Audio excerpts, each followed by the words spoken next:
Hello दोस्तों, आपका स्वागत है एसएससी सिलेक्शन स्टडी पर। आज हम आपके लिए बहुत इम्पोर्टेंट टॉपिक लेकर आए हैं। वर्णमाला का टॉपिक है स्वर।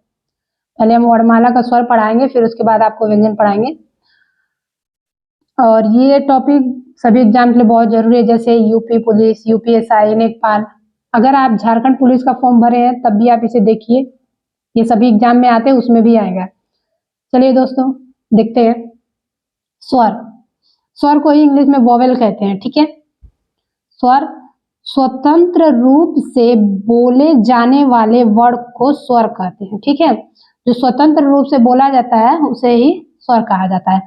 परंपरागत रूप से इसकी संख्या 13 मानी गई है, लेकिन हिंदी भाषा में मूल रूप से 11 स्वर होते हैं। केवल 11 ही होते हैं मूल रूप से, हिंदी भाषा में मूल रूप से। और परंपरागत रूप से 13 मानी गई है।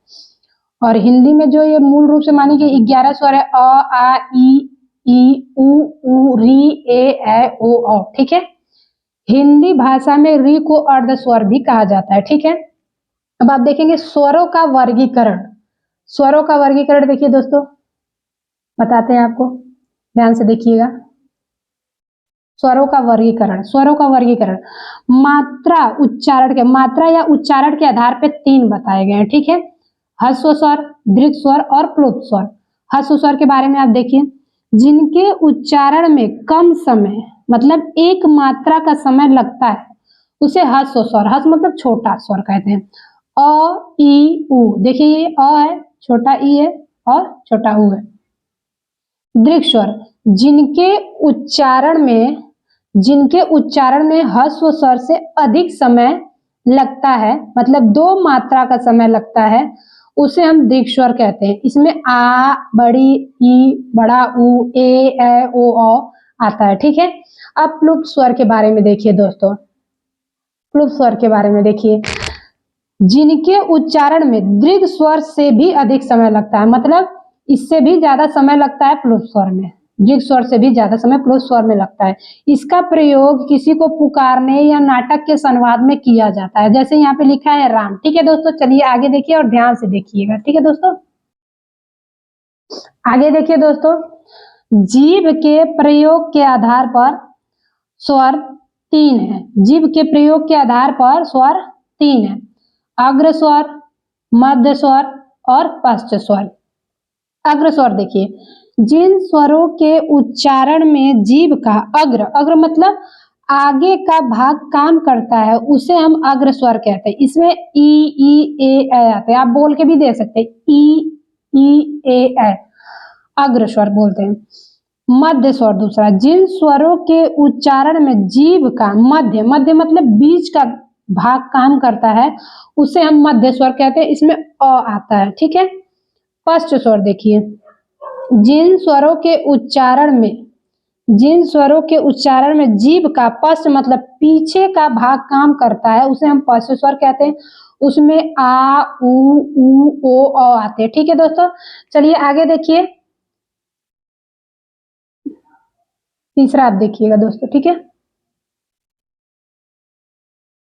तीसरा आपका है मुख द्वार खुलने के आधार पे स्वर का वर्गीकरण। मुख द्वार, मुंह के खुलने पर स्वर का वर्गीकरण कैसे किया गया। विवृत, विवृत मतलब क्या होता है, ओपन। विवृत को इंग्लिश में ओपन कहते हैं, ज्यादातर लोग विवृत नहीं समझ पाते, इसी वजह से मैं इंग्लिश में लिख दी हूँ। ओपन मतलब खुलना।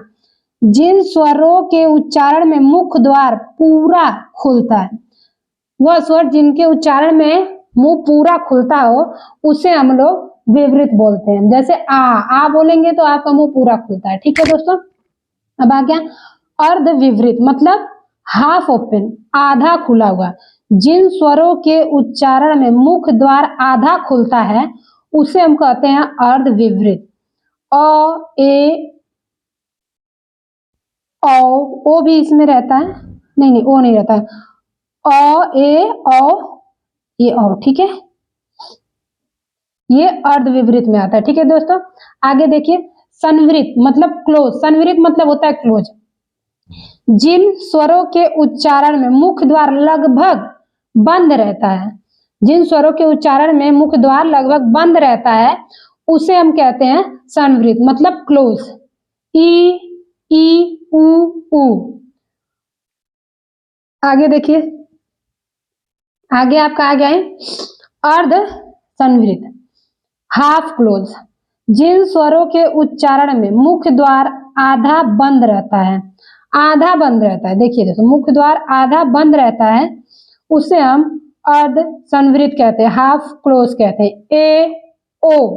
ए ओ आपका अर्ध संवृत में आ जाता है। ठीक है दोस्तों, अब आगे देखिए, ये आपका चौथा रहा, होठ की स्थिति के आधार पे स्वर। होठ की स्थिति के आधार पे स्वर दो हैं, कौन कौन सा? अवृतमुखी और वृतमुखी। अवृतमुखी पहला है। जिन स्वरों के उच्चारण में ओठ वृतमुखी या गोलाकार नहीं होता, वृतमुखी मतलब गोलाकार नहीं होता, उसे हम अवृतमुखी कहते हैं। इसमें अ आ ई ए आता है। ठीक है, और ये आपका रहा वृतमुखी दूसरा। जिन स्वरों के उच्चारण में ओठ वृतमुखी या गोलाकार होते हैं उन्हें हम वृतमुखी कहते हैं। ठीक है, उ ओ। ठीक है, ये आपके 5 होंगे वृतमुखी में। आगे देखिए दोस्तों, ये आपका 5वां निर्नुनासिक। निर्नुनासिक या मौखिक स्वर, निर्नुनासिक या मौखिक स्वर बोलते हैं जिन स्वरों के उच्चारण में हवा केवल मुंह से निकलती है। जिन स्वरों के उच्चारण में केवल हवा जो होती है मुंह से निकलती है तो उसे हम निर्नुनासिक या मौखिक स्वर कहते हैं। जैसे अ आ ई, यही केवल बोलने पर आपको मुंह से हवा निकलेगी, आदि भी और भी है। आपका देखिए 6वां अनुनासिक स्वर।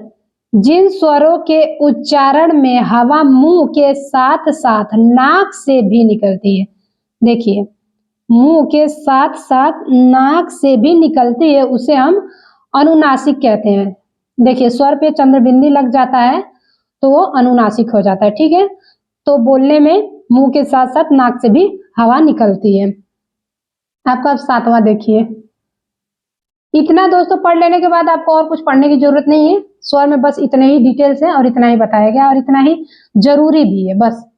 देखिए 7वां घोषत्व के आधार पर। घोष के आधार पर बस इसमें घोष के बारे में पढ़ेंगे। घोष का अर्थ होता है स्वर तंत्रियों में श्वास का कंपन, मतलब सांस का कंपन, जो सांस लेते हैं। सभी स्वर सघोष ध्वनियां होती हैं, जितने भी स्वर आएंगे आपके वो सघोष होंगे। ठीक है, इतना बस आपको याद रखना है, जितने भी स्वर रहेंगे वो सघोष होंगे। वही प्राणत्व के आधार पे देखिए, प्राणत्व के आधार पर स्वर, प्राण का अर्थ होता है हवा। ठीक है, प्राण का अर्थ होता है हवा।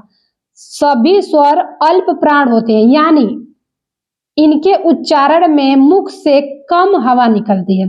अल्प मतलब कम, अल्प मतलब थोड़ा होता है, तो इनके मुख से कम हवा निकलती है। जितने भी स्वर होते हैं उनके मुख से कम हवा निकलेगी। ठीक है दोस्तों, चलिए आगे देखते हैं। ये देखिए दोस्तों, ये बहुत इंपॉर्टेंट है, ये अच्छे से इसको ध्यान देखिए, हो सके तो आप लोग नोट कर लेंगे तो और ज्यादा अच्छा रहेगा। स्वरों का उच्चारण स्थान।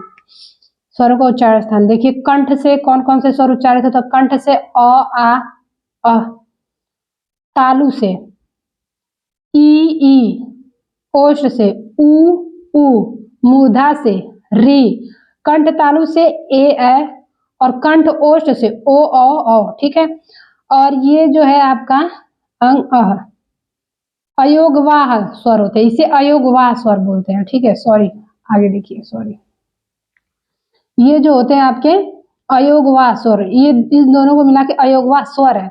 लेकिन इनका जो ये चिन्ह है, ये बिंदी है, इसे अनुस्वार बोलेंगे, और ये जो बिंदी है इसे विसर्ग बोलेंगे। ठीक है दोस्तों, ये बहुत ही इंपॉर्टेंट चीज है, आप इसे नोट कर ले तो आपके लिए बहुत अच्छा होगा। और या नहीं तो आपको पीडीएफ चाहिए होगा तो हम लिंक दे देंगे, आप लिंक पे जाकर के वहां से पीडीएफ ले सकते हैं। आज तो नहीं अपलोड करेंगे लिंक, मतलब ये पीडीएफ आपको कल ही मिलेगा।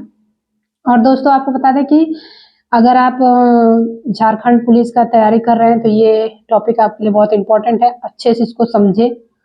अगर आपको मेरी क्लास अच्छी लगी हो, पसंद हो, तो आप इसी तरीके से मुझे सपोर्ट करें, कमेंट करें अगर और क्लास चाहिए हो तो। और हम कोशिश करेंगे कि आपको अच्छी से अच्छी क्लास दें। देखिए दोस्तों, हम इससे पहले जो क्लास डाले हैं छंद का डाले हैं, पहले मैं डिटेल में पढ़ा रही हूँ, फिर उसके बाद उसका प्रैक्टिस सेट ला रहे हैं, ठीक है, उसके क्वेश्चन ला रहे हैं ताकि आप डिटेल पढ़ के क्वेश्चन आंसर करें तो आपको समझ में आए कि आप कितना पढ़े हैं। इसी तरीके से आज हम स्वर का जो है कि डिटेल लेकर आए हैं और नेक्स्ट डे आपको इसका क्वेश्चन आंसर मिलेगा, ठीक है। तो ठीक है दोस्तों,